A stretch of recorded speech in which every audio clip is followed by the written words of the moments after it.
इधर कल वक्फ संशोधन बिल को लेकर बनाई गई जेपीसी की बैठक के दौरान टीएमसी नेता कल्याण बनर्जी ने जमकर हंगामा किया था। इस दौरान कल्याण बनर्जी ने पानी की कांच की बोतल तोड़कर जेपीसी अध्यक्ष जगदंबिका पाल पर फेंक दी थी और इस दौरान जगदंबिका पाल की प्रतिक्रिया भी सामने आई है। उन्होंने कहा है कि कल किस्मत रही तो वो घटना में बाल बाल बच गए। साथ ही उन्होंने ये भी कहा कि आगे की बैठकों में वो ऐसी अराजकता बर्दाश्त नहीं करेंगे। इस मामले को लेकर जगदंबिका पाल से खास बातचीत की हमारे संवाददाता राजीव ओझा ने। सुनिए।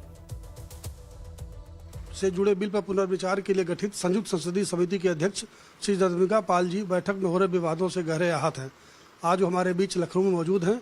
हम उनसे जानना चाहेंगे कि बैठकों में उन्हें कैसा अनुभव हो रहा है और वह इस विधेयक पर सामंजस्य के साथ कोई रास्ता कैसे निकालेंगे। प्रजातंत्र में सहमति असहमति दोनों की गुंजाइश होती है। प्रजातंत्र में चीज़ों को तय करते हैं डिबेट से, डिस्कशन से, तब डिसीजन पे पहुंचते हैं। प्रजातंत्र में विचारों की अभिव्यक्ति में आपस में मतभेद हो सकते हैं, लेकिन हिंसा का कोई स्थान नहीं है।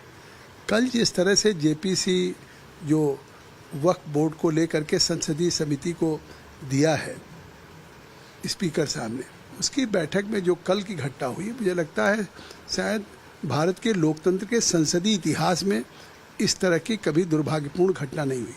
अभी तक सदन में लोग प्रोटेस्ट करते थे, कागज के गोले उछालते थे या चीज़ों पर, लेकिन कल जिस तरह से तृणमूल कांग्रेस के सांसद श्री कल्याण बनर्जी जी ने अपना आपा खोया, जिस तरह से गुस्से में उन्होंने जो पीने वाली बोतल कांच की थी उस बोतल को तोड़ा और तोड़ करके मेज पे उनके हाथ में भी चोट आई और उसको उन्होंने सीधा मेरे ऊपर फेंका। ईश्वर की कृपा है कि वो मेरे चेहरे पे आने के बजाय मेरे मेज के नीचे गिरी, मैं बाल बाल बच गया।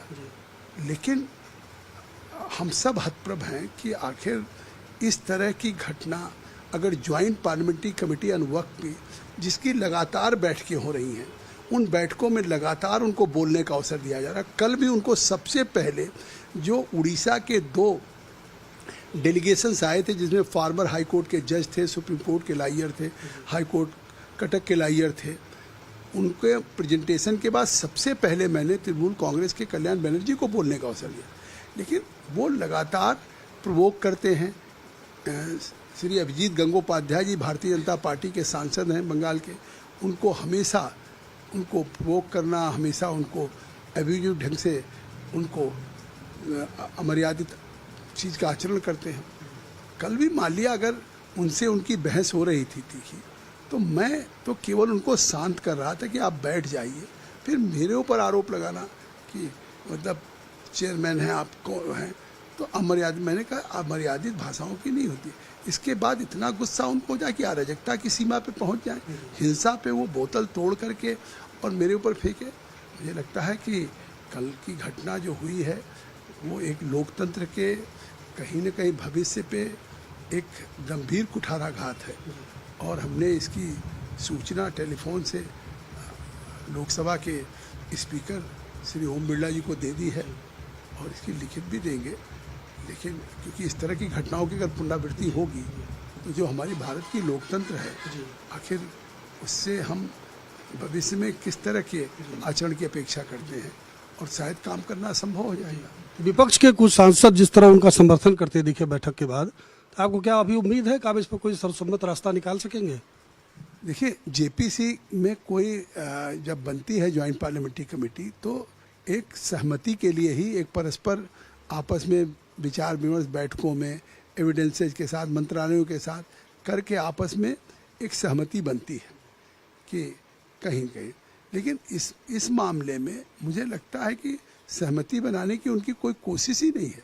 वो या तो इस पे वोट बैंक की राजनीति कर रहे हैं, इस तरह के अराजकतापूर्ण जो आचरण किया है, ये बाहर संदेश देना चाहते हैं ना कि हम वक्फ बिल को लेकर के तुष्टीकरण की में इस सीमा तक जा सकते हैं, हम हमला कर सकते हैं और खुद हम ये है। तो अब अगर जेपीसी उस पार्लियामेंट्री जो एक अलग कमेटी गठित होती है कि एक कानून के लिए उस पर जो हमारे अमेंडमेंट्स हैं उस पर विचार विमर्श करने के लिए, अब उस पर भी अगर जिस तरह से राजनीति हो रही है या जिस तरीके से उसको वोट बैंक का एक फोरम बनाया जा रहा है। ये दुर्भाग्यपूर्ण है। अगली बैठक से पहले क्या कोई अलग से व्यवस्था बैठक के लिए आप करना चाहेंगे? देखिए, अभी तो अगली बैठक में उनको श्री निशिकांत दुबे जी जो हमारे वरिष्ठ सांसद हैं, उनका एक प्रस्ताव था कि उन्हें निष्कासित किया जाए, क्योंकि सदन की कार्रवाई में इस तरह से लोकतंत्र में किसी मतलब हिंसा और अराजकता की जगह नहीं है।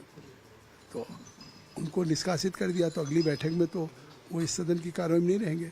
आगे फिर जैसी समिति का विचार होगा उस पर हम लोग कार्रवाई करेंगे। जेपीसी के अध्यक्ष जगदम्बिका पाल जी ने बताया कि वो बगल की मीटिंग में अगली बैठक में वो उनको नहीं रखेंगे, क्योंकि बैठक में अराजकता इन्हें बर्दाश्त नहीं है। और सदस्यों ने ही इसका प्रस्ताव उनके सामने रखा था कि ऐसे लोगों को बैठक में न रखा जाए जो बैठक की कार्रवाई सुचारू रूप से न चलने दें और अराजकता पैदा करके उसमें कार्य में व्यवधान पैदा करें। लाइव टाइम्स के लिए राजीव ओझा। वक्फ संशोधन बिल को लेकर कल जेपीसी की बैठक में हुए हंगामे को लेकर आम आदमी पार्टी के सांसद संजय सिंह ने भी बयान दिया। संजय सिंह ने कहा कि बैठक के अंदर की बातें बाहर कैसे आई, यह भी अपने आप में सवाल है। के लोग क्या क्या वहां पे जाके बोलते हैं तो फिर बात बहुत आगे बढ़ जाएगी, इसलिए मैं उस पर चर्चा नहीं करना चाहता हूं। कल जितने भी हमारे अपोजिशन के मेंबर्स थे उन्होंने भी आपस में इस बारे में बातचीत की, जो वहां पे सदस्य हैं जेपीसी के, और हम सब लोगों ने ये देखा और ये माना कि किसी भी हिसाब से, किसी भी तरह से हमें जेपीसी के अंदर हुई बातचीत पर बाहर स्टेटमेंट नहीं देना चाहिए। और जो ऑनरेबल मेंबर हैं अभिजीत गंगोपाध्याय, उन्होंने भी संभवतः बाहर मीडिया में स्टेटमेंट दिया है, चेयरमैन महोदय ने भी स्टेटमेंट दिया है। तो अगर ये परंपरा शुरू हो जाएगी फिर मीटिंग का कोई मतलब नहीं रहेगा। इस बीच बड़ी खबर अयोध्या से सामने आ रही है, जहां कैंटोनमेंट बोर्ड में